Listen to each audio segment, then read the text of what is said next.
যাদের এখনো YouTube channel monetize হয়নি বা যারা ইউটিউব চ্যানেলে কাজ করছে কিন্তু এখনো কোনো একটা ক্রাইটেরিয়ার কারণে ইউটিউব চ্যানেল মনিটাইজ হয়নি, যেমন 1000 সাবস্ক্রাইবার বা 4000 ঘন্টা ওয়াচ টাইম বা 1000 সাবস্ক্রাইবার বা 10 মিলিয়ন শর্টস ভিউ, এই কারণে যাদের চ্যানেল এখনো মনিটাইজ হয়নি, তো তাদের জন্য আজকের এই ভিডিওটা।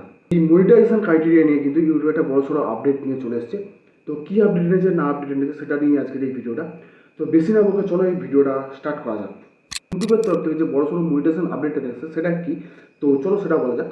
তো আমাদের কিন্তু ইউটিউব চ্যানেল মনিটাইজ করার জন্য 1000 সাবস্ক্রাইবার, 4000 ঘন্টা ওয়াচ টাইম বা 1000 সাবস্ক্রাইবার, 10 মিলিয়ন শর্টস ভিউ এটার দরকার পড়তো এখনও পর্যন্ত। তো ইউটিউব সেটাকে কী করেছে না বাড়িয়ে দিয়ে 1000 সাবস্ক্রাইবার, 4000 ঘন্টা ওয়াচ টাইমের জায়গায় 1000 সাবস্ক্রাইবার আর 8000 ঘন্টা ওয়াচ টাইম সেটা আনবে।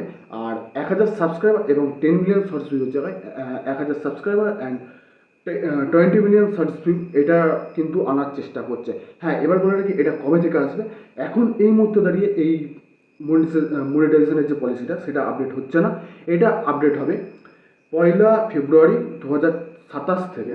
তো এখন যারা ইউটিউব চ্যানেলে কাজ করছো তাদের জন্য কোনো অসুবিধা নেই, কারণ তাদের ওয়াচ টাইম আশা করি এই বছরের মধ্যে কমপ্লিট হয়ে যাবে। আর যাদের কমপ্লিট হবে না তাদের একটু অসুবিধা হয়ে যেতে পারে। তাছাড়াও আরেকটা জিনিস, যাদের কিন্তু ভিডিওর কন্টেন্টের দম থাকবে তাদের কিন্তু এই 8000 ঘন্টা ওয়াচ টাইম বা 20 মিলিয়ন শর্টস ভিউ কিন্তু কমপ্লিট করতেও বেশি দিন টাইম লাগবে না।